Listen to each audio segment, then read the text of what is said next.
Well, welcome back. We're going to start our next session, and it is After the Act, Lessons Learned and Benefits for the Broader Population After the End of Life Option Act Implementation. Our moderator is Lael Duncan, and it is my pleasure to introduce Lael, Medical Director for the Coalition for Compassionate Care, who will moderate the panel. Dr. Duncan is a licensed California physician with more than 15 years of clinical experience, practice internal medicine, infectious disease, and long-term acute care for patients with multi-system disease. She is an expert educator on POLST, end-of-life communication between patients and providers, advanced care planning, and the End-of-Life Option Act. Welcome to our Dr. Duncan.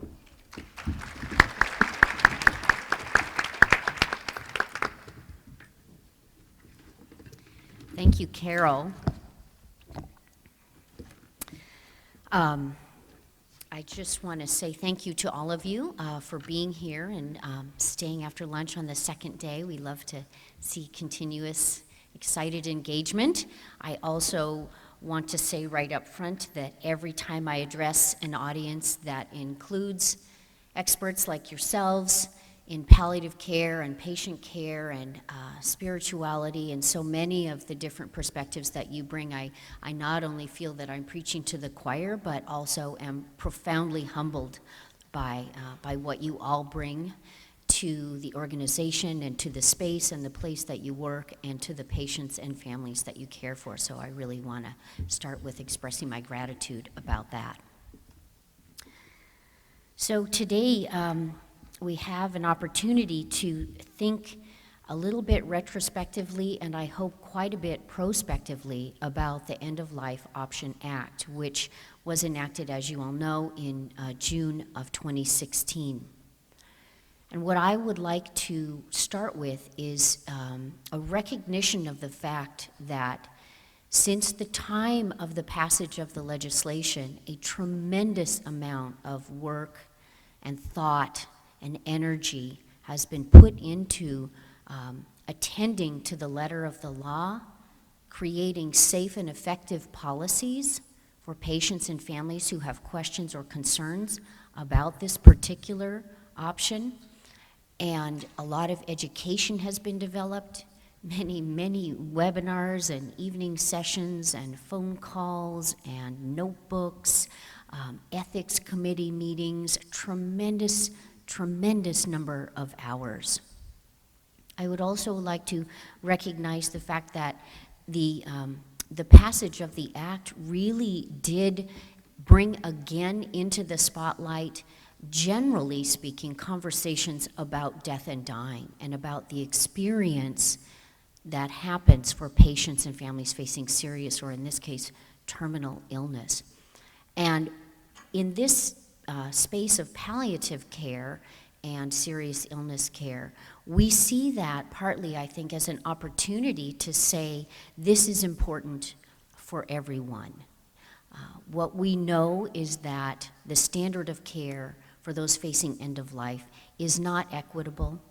There are significant disparities, there are geographical differences, and there are tremendous amounts of anxiety and physical pain and suffering, but also emotional pain and suffering.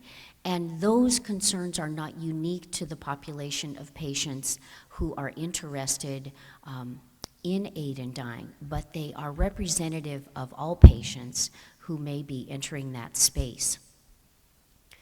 So today, we are very fortunate to have some wonderful panelists. Dr. Nguyen is here again, and I will introduce all of them. And what we're going to do is take the time to think about this setting that we have now, where a whole lot of great work was done in thinking about how do we talk to and ensure a safe space and a safe place and a safe process for patients who are anticipating end of life. And we did that in the context of aid in dying. But how do we take that information, those policies, those lessons learned, and expand that out for a greater penetration and a larger, more sustained trickle-down effect for all of the patients who need these careful conversations. So we'll look at that in the context of the different settings where these individuals practice and work, and we'll think about it together, and I hope that we'll have time for some question and answer as we get to the end. So first I'd like to introduce our panelists. We have Dr. Vincent Nguyen, whom you met earlier, who is the director for the Hoag's CARES program. In partnership with the UCI School of Medicine, he's a founding member of the one-year palliative medicine fellowship. He's board certified hospice and palliative care specialist and also an excellent practitioner of geriatrics and family medicine. Next to him, we have John Tasted, familiar to many of you, I know. He is the coordinator for Advanced Care Planning Program at Sharp Health. He served as a spiritual care counselor at Sharp Hospice Care for 9 years. He teaches bioethics for new employees and volunteers at Sharp Hospice Care. And he serves on the bioethics committee regularly at Sharp Memorial Hospital, Sharp Grossmont Hospital, and Sharp Chula Vista Medical Center. And we are very fortunate and pleased to have Dr. Kausar Ahmed with us today. She is a PhD psychologist from UCLA. Her specialty area is patients with oncology, and she is the Associate Director of Training at the Sims-Mann UCLA Center for Integrative Oncology. She played a critical role in establishing the psychosocial assessment and treatment protocols for the patients in the oncology clinics, and in particular for those who are requesting information about the End-of-Life Option Act. So we're very fortunate to have all these folks, and without further ado, I will plague them with questions.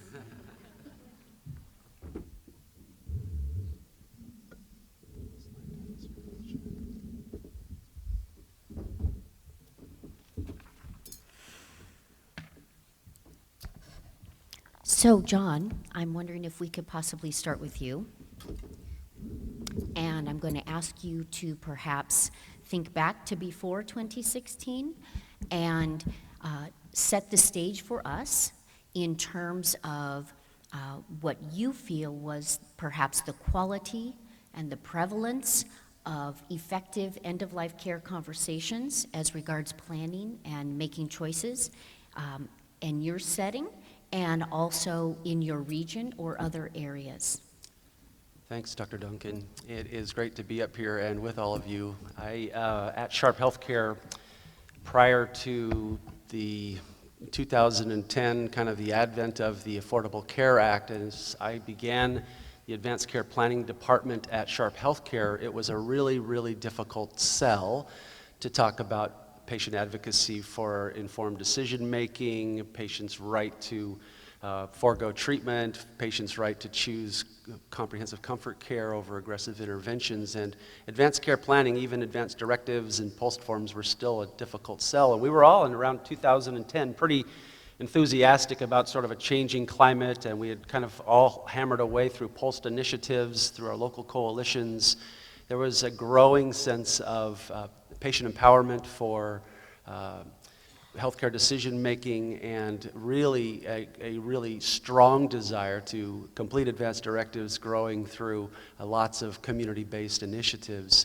There were things like the Dartmouth Atlas Project. There were the Institute of Medicine's report on dying in America that kind of pointed to some real tendencies that had been taking place to demonstrate that dying in America hadn't been particularly going well, and we didn't see a big alignment, if you will, between what a patient's preferences were at the end of life with what they were receiving at the end of life. And so it was an exciting time for us to begin to see things like National Healthcare Decisions Day, to see the Conversation Project, to see things like death cafes starting to spring up as we really focused on comprehensive community engagement and education opportunities to begin this empowerment of the patient to be able to name their substitute decision maker, identify their preferences for treatment near or at the end of life, and put in a medical order through the post form their preferences regarding immediate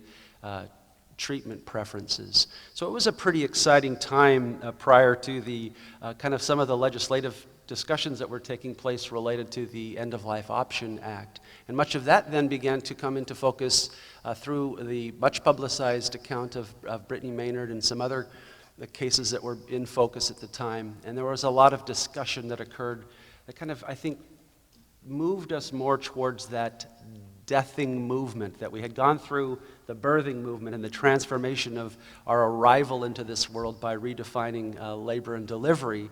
And we've begun to explore new ways to reinvent, if you will, the departure from this life, or the deathing movement, this process of preparing for our departure with a great sense of control and empowerment. And so I think it was kind of in that context that the new law on June 9th, 2016 became something that we needed to reckon with. And most of us began policy-wise and procedurally and workflow-wise and ethically-wise, kind of came late to the game in terms of preparing for the reality of that new law in that context.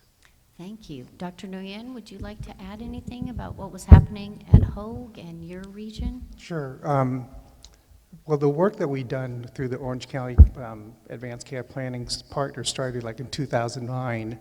And this is before I came to Hoag. And when I was at Hoag, we began to continue doing the work with community education and advocacy.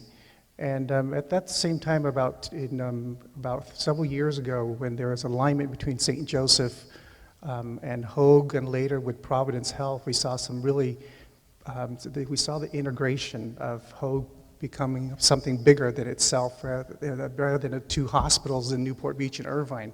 We became something much bigger within a system, and that's within the Catholic health system. So from what I gather was around October 2015, the California Catholic Conference and the Alliance of Catholic Healthcare basically appointed a leadership council having representations from each of these hospitals and the diocese to come together to figure out how do we respond to the to this advent of physician-assisted suicide in California, to provide care in an effective, loving, and a dignified way to care for people.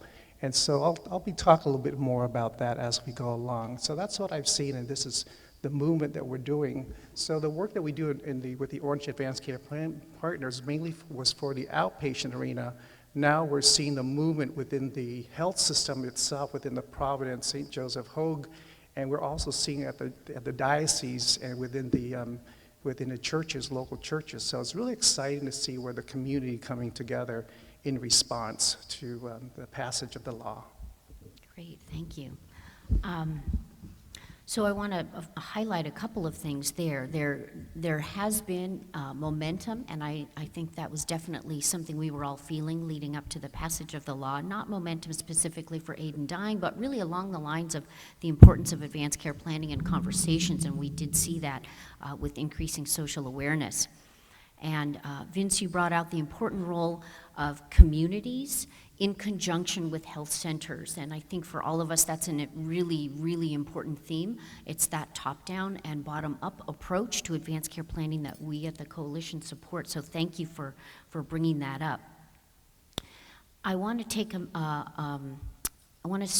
also discuss or present a little bit about the disparities that we see across the state. I know that's a bit of a challenge because we all work within our particular systems, but I'm wondering if we can start with you, Kosar, and I know you're at UCLA and we're going to explore your particular perspective, but if you could speak as a psychologist to some of the disparities that we see in the way or the where or the how these conversations historically have happened. That will also help us to understand the context for this discussion. Sure. Thank you. Thank you for that question. So, yes, the conversations are culturally embedded. They're embedded in the lived experiences of patients and family members, and that includes regional differences, access to health care, education, SES, how long people have to be on the road to simply be able to get to a physician, all of those things. And working at UCLA, an academic medical center, there is a bit of a sense of where we're at the kind of the ivory tower element of all of this. As much as I can speak for a giant institution, I think there was an awareness of the need to make really good quality healthcare accessible to all Californians, and not have them feel left out of the very best of care. And I know that particularly within the Department of Hematology Oncology, that effort has been realized in creating healthcare practices, hem-onc practices that are spread throughout the Southern California community, as far south as Laguna and as far north as Ventura. So that means folks literally can be accessing UCLA physicians, nurses, the best of clinical trials, and hopefully more and more the best of psychosocial whole person care in their home settings. What that's meant for us is that we also have had to adapt our understanding of how folks in different communities talk about healthcare, talk about health priorities, talk about their wishes for what quality of life means, how decisions are made when they're part of a very large more of a collectivist family, when the issues that come to bear really look different from community to community, and to take what we know about good care and be humble in the language and the listening that we do, so that we're able to really meet everyone's needs where they are and as they are, and to bring this kind of good care across Southern California. Yes, great, thank you for that. John, would you like to add anything to that? I'd like to just have you expand on the concept of spreading a care model or a practice throughout an organization or into a community. How has that gone for Sharp? Well, I think that because of our vast differences ethnically and with regards to religious preferences or our demographics in general, there's so much variability across all of our communities and then across all of our states that really does impact the response to this new option that was created in significant manner. And healthcare providers then, to add to that, have the legal right, of course, to adopt policies and protocols within their institutions that are very individualistic from another across the community, in our case at Sharp in San Diego, and across the state, of course. So everyone's sort of practicing the implementation process of policy in response to their institution, and then we're all trying to be really culturally sensitive and appropriate with regards to our implementation of our policies across the state. And I think that that's a factor with regards to End-of-Life Option Act. Mm-hmm. Thank you. Vincent, I'd like to turn to you next. And I wonder if you can walk me through a little bit how your system has changed in the last 2 to 3 years, has grown in its ability to respond to patients, and how that has happened, and how you hope to see that move forward into the next phase.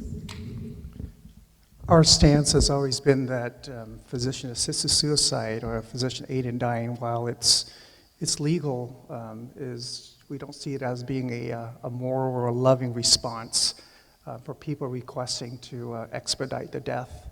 But what we practice, though, is, we were committed to collaborate with palliative care leadership, collaborating with CCCC, collaborating with CAPC, and palliative leaderships across the country to figure out how do we develop and deliver, really comprehensive medical and spiritual / pastoral care to care for the people at the end of life.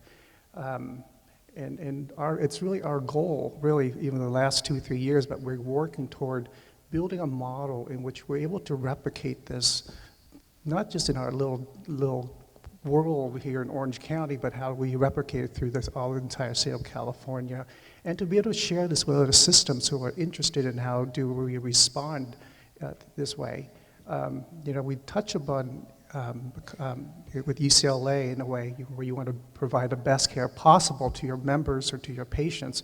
It's about providing excellent medical treatments, but it's also we need to focus on the comfort and the spiritual well-being for the folks. So this is something that we're very interested in. So the way that we're rolling this out, there are people in this room who are leading this charge, and I'm just one member of doing this work. So if I happen to represent you, if I'm doing a great job, thanks, clap. If not, please raise your hand and pick up a microphone.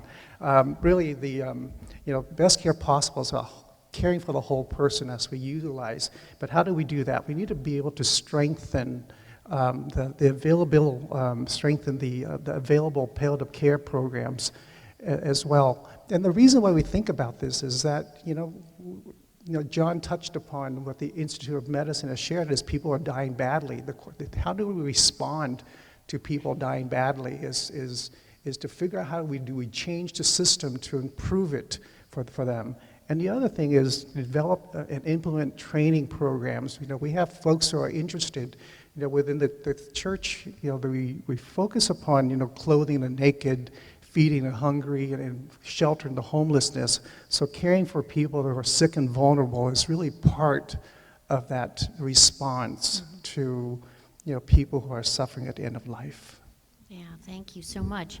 So you're sort of showing us once again how important the palliative care team approach is, whether that's implemented through a specialty service or through a collaborative effort of primary services.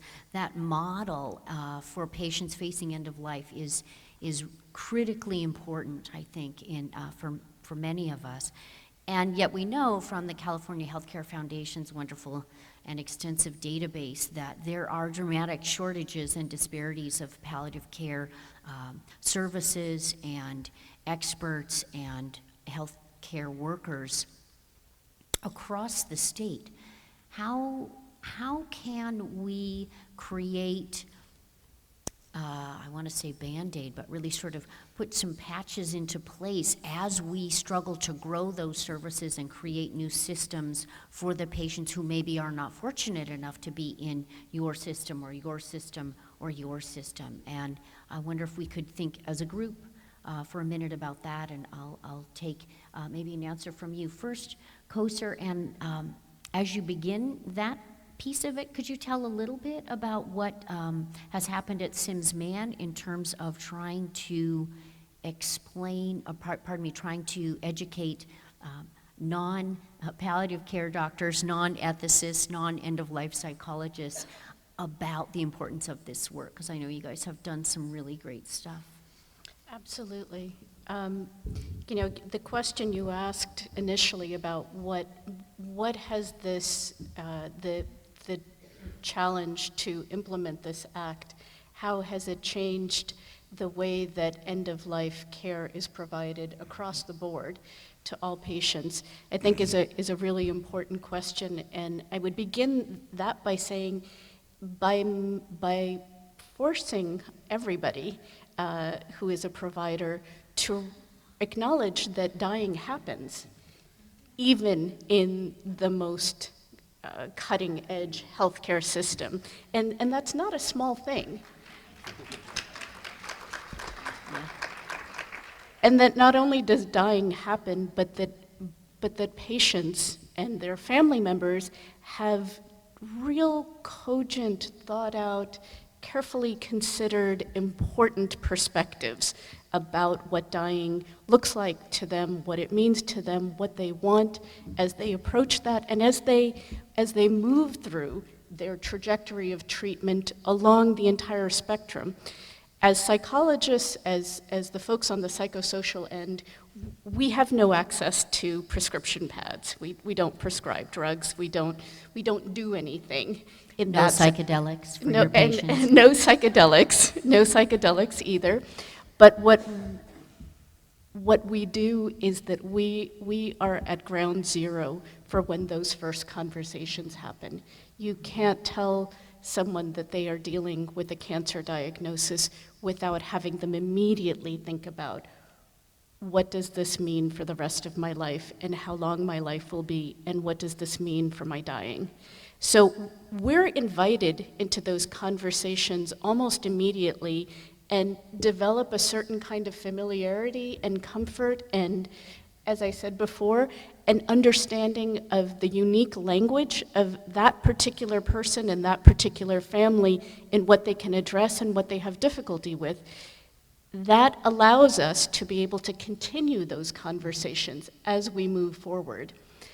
I think what's happened at UCLA through the implementation of this act, and I have my wonderful colleagues, Dr. Annie Walling and Jenny Kung back there, is that it forced us as a system to really think about how do we do this as a team of people who are caring for these patients, regardless of what our specialty is, regardless of whether we're oncologists, we're nurse practitioners, we're palliative care docs, we're psychologists, social workers.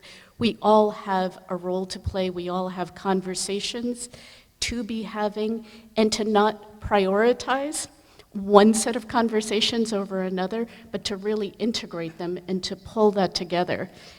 Annie Walling and some of our other colleagues wrote a wonderful article about a shared mental model of care, and how do you implement that? How do you help a system to communicate about a shared mental model, about what care looks like, and that includes practical things like having a tab for advanced care directives and goals of care that's accessible to every physician, every provider, every nurse, providing ongoing training to everyone about how do you look for openings for talking about goals of care, how do you make yourself available for that, how do you move those conversations along, and then really how not to think about living and dying as black and white and along a linear spectrum, but truly to embrace yourself as a provider, the multiplicity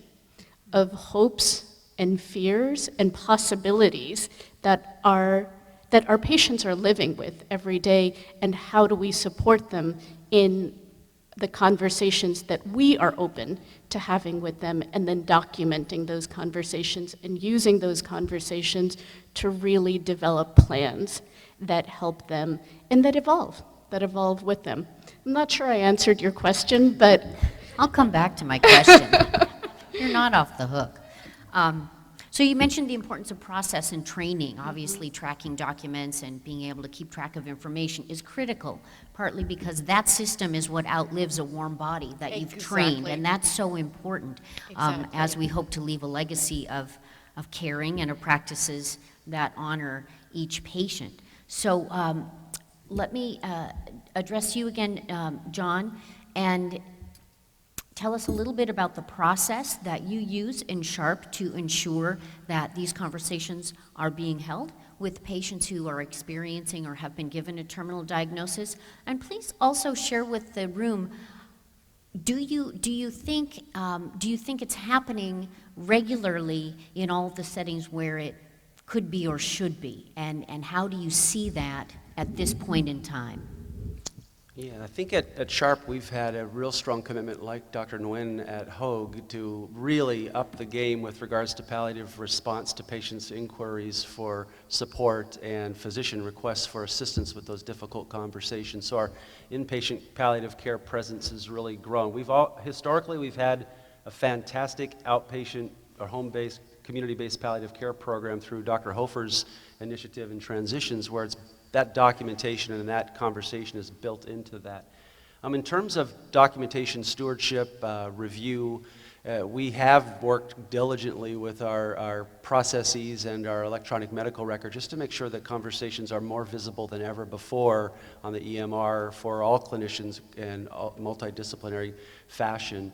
One of the things I wanted to say, however, was that these questions were specifically related to requests to hasten death have been happening for a long, long time, not only at Sharp Healthcare, but at every the healthcare facility across the state, and well in advance, years in advance of the passage of the End-of-Life Option Act. And that for us, I think it's been an ongoing learning curve through palliative education and different inpatient and outpatient teams to respond to that conversation request with increasing skill, and to more skillfully when someone says, geez, I don't even know if I can go on another day. God, do you have that pill? I read about that pill. Can you give me the pill? I'm really depressed and I don't know if I want to go through more treatment. Can you tell me about the new law? And sort of these, sometimes veiled requests for what we might identify initially as, the flashing lights and the bells go off and, oh, it's an End-of-Life Option Act inquiry, and we might have we don't at Sharp have a specified team of FTEs that respond only to those requests. That happens within the context of our inpatient palliative care teams. We do have an outpatient team that will respond to those requests for information, and we don't have a prohibitory stance within our policy that disallows any physicians to participate on behalf of Sharp in that option. So we do respond, I think, really skillfully with regards to those inquiries, as we have for decades. Now with a new twist that there are some legal requirements depending upon the nature of that request and where that goes. And lastly, I just wanted to say, I think that those requests to hasten death are frequent and they're normal, and sometimes they're passing, sometimes they're a little bit more consistent, and sometimes there are steps taken by those individuals, and it takes extraordinary skill to dissect the nature of the question that's being asked to facilitate the most appropriate response to provide excellent palliative support care for that particular patient. So I'm wondering, given that it takes extraordinary skill and finesse, and yet patients have these concerns across the board in many, many different types of settings, and they won't be lucky enough to be on your inpatient palliative care service. And yet, as professionals and educators, it really is on our table right now to try and push some of this understanding out into the broader world. So sometimes I start some of my presentations with just a number, which is 245,000. Does anybody know what that number is?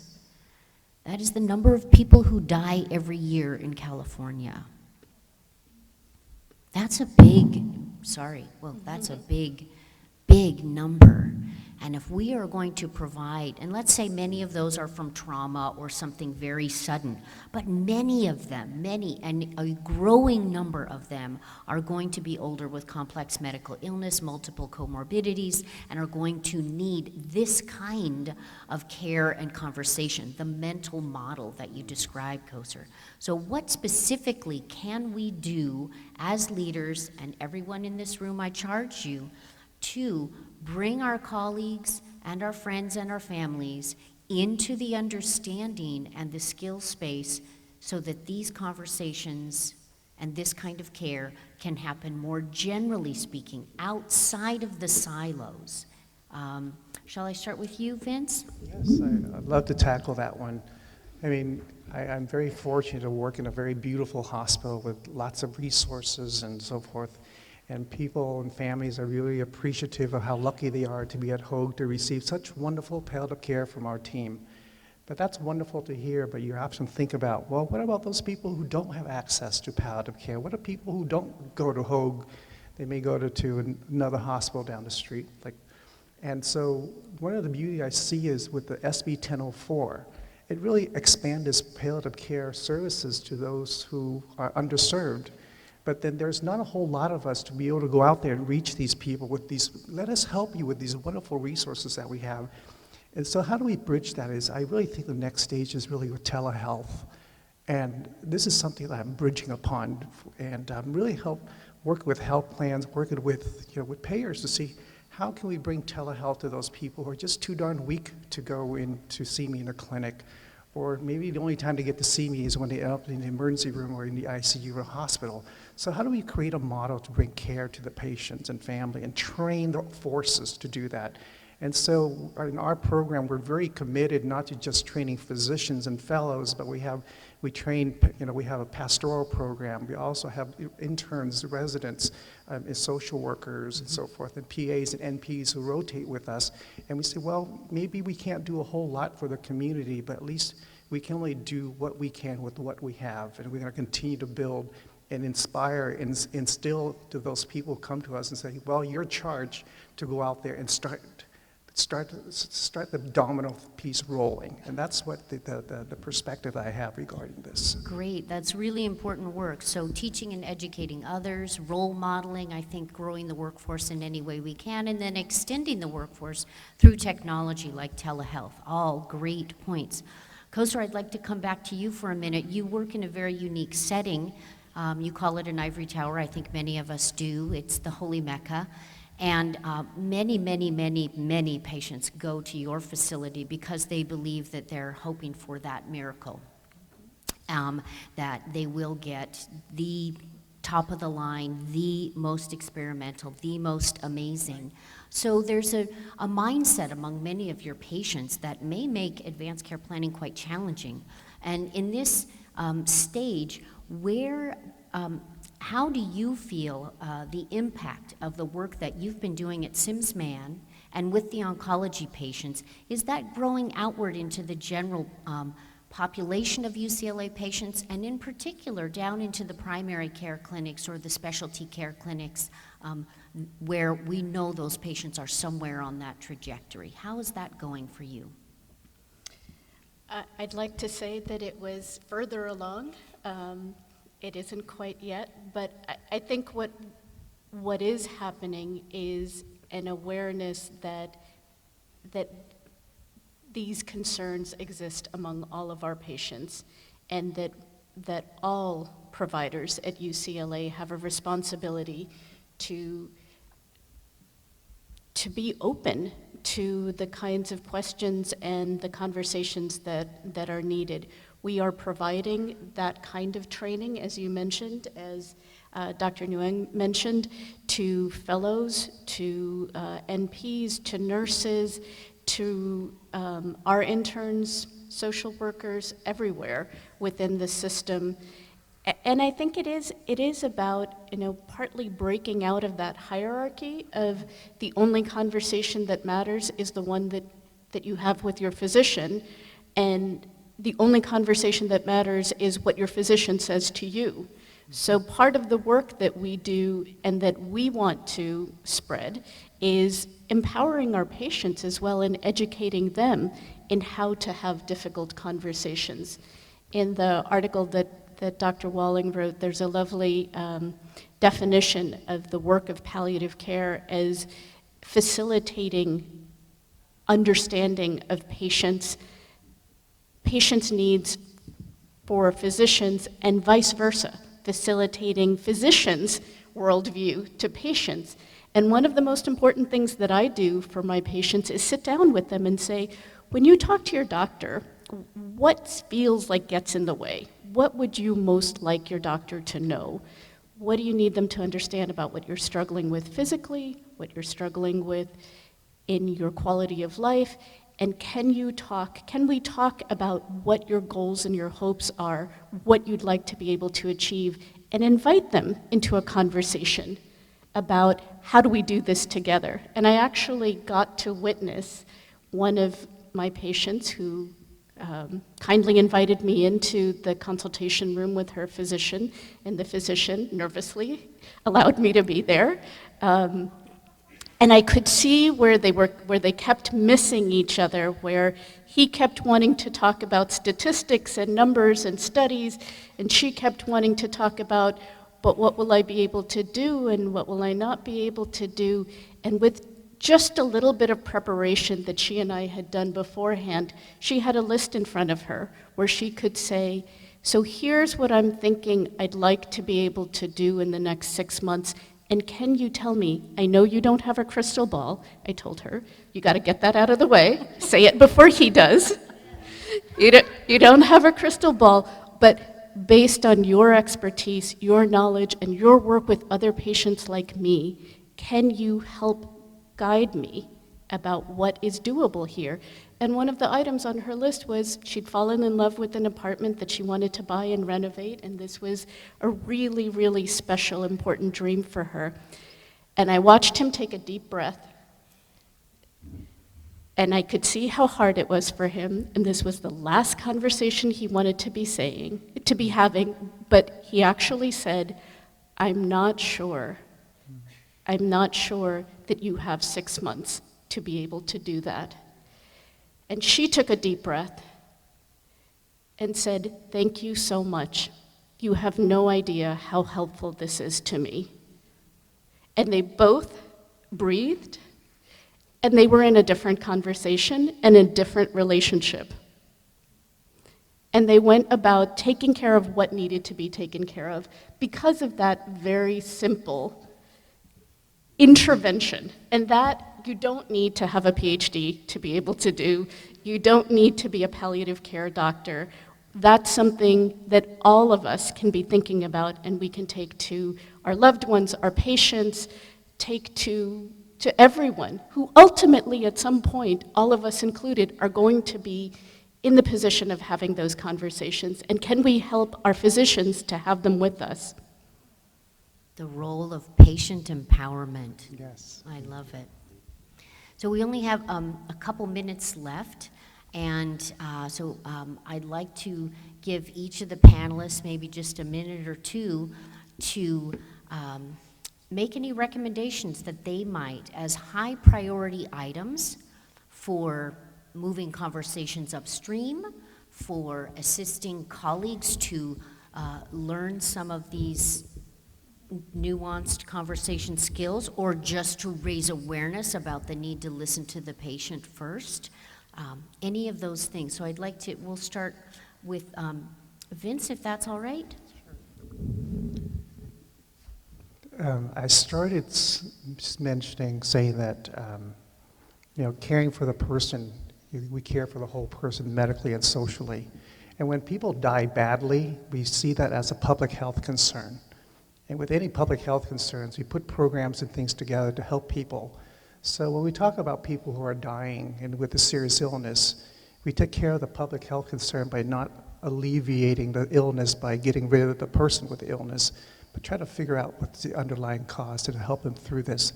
So this is really a challenge to our health system. It's not asking us to take the easy way out, but how do we come together as a system to solve this public health?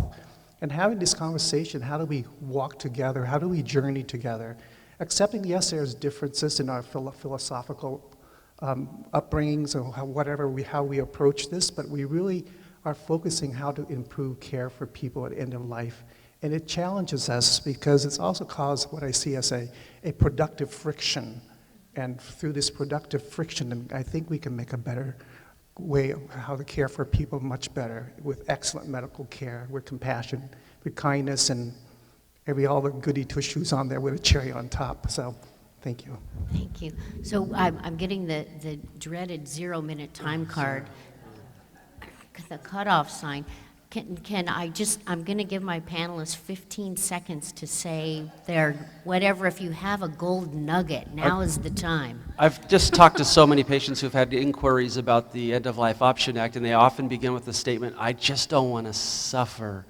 But the reality is that all of us here know that the physical side of that suffering is what we take care of in great palliative care upstream and end-of-life care and hospice. So get involved in your local coalition and promote palliative care. Get involved on a state level through the CCCC, because I think that so many times the inquiry is because we just have more work to do about getting the news out about how phenomenally we can control suffering. The existential end of the issues that lead to the inquiries are oftentimes what drives that question, and fears and things that aren't necessarily related to physical suffering. And we need to keep developing new tools to more aggressively address the existential or the demoralization syndrome that pops up with regards to patients who make these requests. All right. Really quickly, echoing everything that's been said, if you're part of a system that treats disease, you may or may not be successful. If you're part of a system and a team that cares for and treats a person, you can't fail. So I want to thank my panelists really for a good discussion. Thank you so much.